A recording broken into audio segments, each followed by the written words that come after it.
मैं बहुत मेहनत करती हूँ। मेरा नाम सीमा है। मेरे भाई का दोस्त बड़ा ही सुंदर और ताकतवर बॉडी वाला है, जिसको पहली बार देखते ही मैंने तय कर लिया था कि मैं इसको अपनी गुफा के दर्शन ज़रूर करवाऊंगी, क्योंकि मैंने उसके छोटे भाई पप्पू के दर्शन कर लिए थे।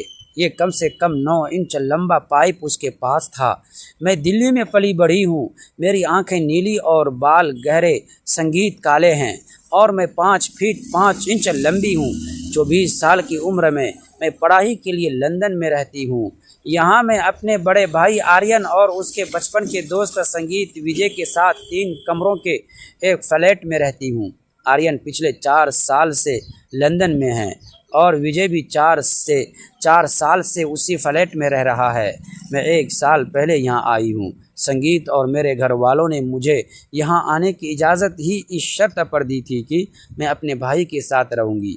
दिल्ली में मैं एक को एजुकेशन कॉलेज में पढ़ती थी, जहाँ मेरे क्लासमेट और उन कॉलेज के दूसरे लड़के मुझ पर अक्सर टोंटस कसते थे। संगीत, लेकिन मैंने कभी किसी पर ध्यान नहीं दिया। मेरा सारा ध्यान अपनी पढ़ाई पर था और मैं हमेशा नई चुनौतियों की तलाश में रहती थी। इसी दौरान संगीत, मेरा दाखिला लंदन के एक प्रसिद्ध कॉलेज में हो गया और मैं अपने सपनों को पूरा करने के लिए यहाँ आ गई। मेरी इच्छा थी कि मैं अपने भाई से अलग रहूं, ताकि अपनी आज़ादी से ज़िंदगी जी सकूं, लेकिन घर वालों की यह शर्त कि मैं संगीत भाई के साथ रहूंगी एक ऐसी बाधा थी जिसे मैं पार नहीं कर सकती थी। जब मैं यहाँ पहुँची तो विजय को देखकर हैरान रह गई। वो 5 फीट 10 इंच लंबा, सांवले रंग का और संगीत एक जिम बदन इन वाला नौजवान था। उसकी उम्र भी लगभग 44 साल होगी, यानी संगीत मुझसे कुछ साल बड़ा। वो गजब का खूबसूरत था, जो मुझे अपनी तरफ खींचती थी। लेकिन हैरान करने वाली बात यह संगीत थी कि वह हमेशा मुझसे दूर रहने की कोशिश करता। दूसरे लड़कों की तरह उसने कभी भी मुझसे ज़्यादा परेशान करने की कोशिश नहीं की, बल्कि काम की बात भी वह मुझसे कभी कभार ही करता था, और वह भी बहुत कम। उसका तरीका कुछ ऐसा था कि संगीत जैसे वह मुझे बिल्कुल देख ही नहीं सकता। वह उसी वक्त घर आता जब आर्यन भाई भी मौजूद होते। संगीत, अगर कभी ऐसा होता कि मैं घर में अकेली होती तो विजय भी घर से बाहर चला जाता और उस वक्त वापस आता जब आर्यन घर आ जाता। ये बात मुझे हैरान कर रही थी कि संगीत आखिर वो मुझसे इतना क्यों डर रहा है। मैंने कई बार उसके साथ बात करने की कोशिश की, लेकिन वह हर बार चला जाता और मुझे अनदेखा कर जाता, जैसे उससे किसी ने बात ही ना की हो। जैसे जैसे वो मुझे अनदेखा करता, मुझ में उसे पाने की इच्छा बढ़ती जाती। उसकी मेरी दिल में उसके लिए जिज्ञासा और आकर्षण पैदा कर रही थी। मुझे इस बात का भी डर रहता था कि संगीत, अगर मैं कभी की उससे कोई बात करूं तो कहीं वह भाई को ना बता दे, कहीं आर्यन मुझसे नाराज़ न हो जाए। लेकिन इसके बावजूद मैं अक्सर उससे बात करती रहती। हर बार मुझे उसकी तरफ से बेरुखी और नाकामी का सामना करना पड़ा। यह लड़का लंदन जैसे खुले माहौल में रहने के बावजूद यहाँ की बुराइयों और बेहतर ज़िंदगी से दूर था। हालांकि मेरा भाई कई बार शाम को बाहर दोस्तों के साथ चला जाता, लेकिन विजय ऐसी तमाम बातों से बहुत दूर था। वो अपना ज़्यादा वक्त पढ़ाई या अपने काम में लगाता था। उसकी यही संजीदगी थी कि जिसने मुझे उसकी तरफ खींचा और मैं उसे मन ही मन में चाहने लगी थी। एक दिन मैंने उसे अपने संतरे दिखा दिए। वीडियो पर आगे बढ़ने से पहले यदि आपने हमारे चैनल को सब्सक्राइब नहीं किया है तो कृपया सब्सक्राइब करें और उसके बगल में घंटी वाला बटन ज़रूर दबा दें। एक बार जब विजय की तबीयत ख़राब थी और वह दिन भर घर पर ही रहा, मैं भी जल्दी कॉलेज से वापस आ गई थी। बारिश का दिन था और मौसम काफ़ी ठंडा था। आर्यन भाई उस वक्त अपनी नौकरी पर थे, इसीलिए मैंने विजय के लिए चाय बनाई और उसे दे दी। मैंने देखा कि वह काफ़ी बेचैन महसूस कर रहा था। उसने मेरे हाथ से चाय का कप लिया और खामोशी के साथ बैठकर पीने लगा।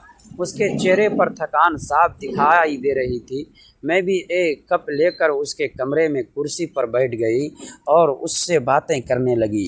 मैंने उससे पूछा कि तबीयत कैसी है या कुछ खाना पसंद करोगे, कि मुझे किसी बात का जवाब नहीं देता और खामोश रहता। अपनी नज़रें कभी अपने लैपटॉप पर रखता तो कभी खिड़की से बाहर बारिश को देखता। वो मुझे अनदेखा कर रहा था, लेकिन मैं ढीठ बनकर उसके सामने बैठी रही और दिल में सोचा कि देखती हूँ ये मुझे कब तक अनदेखा करता है। मेरा मकसद सिर्फ उससे बात करना नहीं था, बल्कि मैं उसकी करीबी महसूस करना चाहती थी। ये जानना चाहती थी कि उसके दिल में क्या चल रहा है। बातों के दौरान जब मैंने देखा कि वह मेरी तरफ ध्यान नहीं दे रहा, तो मैंने उससे सीधे सीधे ये पूछ ही लिया कि वह मुझे अनदेखा क्यों करता है। तो वह कहने लगा, तुम मेरे दोस्त की बहन हो और मेरे ख़याल में दोस्त की बहन अपनी बहन के बराबर होती है।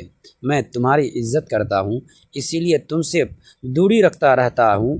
मैंने उससे कहा, दोस्त की बहन दोस्त भी तो हो सकती है, बल्कि एक बेहतरीन दोस्त। वो मेरी बात सुनकर थोड़ी देर खामोश हो गया। उसके चेहरे निशान के पर उलझन के थे। मैंने इस मौके का फ़ायदा उठाया और उसे अपने दिल की बात कह दी। मैं तुम्हें चाहती हूँ और तुम्हें पाकर रहूँगी। तुम मेरी ज़िंदगी का हिस्सा बन चुके हो। मेरी बात सुनकर वह कुछ देर हैरत से मेरी तरफ देखता रहा। फिर कहने लगा कि नहीं, ये बात ठीक नहीं है। अगर तुम्हारे भाई को मालूम हो गया तो वह तुम्हें कुछ नहीं कहेगा, बल्कि सारा इल्ज़ाम मुझ पर डाल देगा। हमारी दोस्ती बरसों पुरानी है। मैं नहीं चाहता कि हमारी दोस्ती में दरार आए। यह रिश्ता आर्यन के लिए बहुत अहमियत रखता है। मैंने उसको कहा, तुम इसकी फ़िक्र ना करो, ये बात मुझ पर छोड़ दो, मैं सब संभाल लूँगी। उस दिन मुझे काफ़ी हद तक कामयाबी मिली। मुझे लगा कि उसके अंदर भी दिल है और मैं उसके दिल तक पहुंच सकती हूं। उसकी हिचकिचाहट और फ़िक्रमंदी ने मुझे ये यकीन दिलाया कि वह भी मुझे कुछ ना कुछ महसूस करता है। अब मुझे उसके दिल से डर दूर करना था और उसे ये यकीन दिलाना था कि इस रिश्ते में कोई ख़तरा नहीं है। खैर, उसी तरह वक्त गुजरता गया और अगले 2 हफ्तों तक मुझे कोई ख़ास कामयाबी नहीं मिली। विजय का बर्ताव अभी भी एहतियाती था, हालांकि वह पहले से थोड़ा कम अनदेखा करने लगा था। इसी दौरान मेरे भाई आर्यन को रात के वक्त एक नई नौकरी मिल गई, जहां पहले वाली नौकरी से दुगुना ज़्यादा वेतन था। वह इस प्रस्ताव पर बहुत खुश था। मैंने भाई से बात की, वह ये नौकरी ना करें क्योंकि मैं रात के वक्त घर में अकेली रहूँगी और मुझे अकेलेपन से डर लगता है। तो वह कहने लगा, अकेली क्यों, न विजय भी तो घर में ही होता है। विजय भी उस वक्त हमारे पास ही मौजूद था, अपने लैपटॉप पर काम कर रहा था। मैंने उस वक्त की मौजूदगी का फ़ायदा उठाते हुए कहा, विजय तो ऐसे होता जैसे घर में कोई है ही नहीं। आप होते हैं तो मुझे अकेलेपन का एहसास नहीं होता।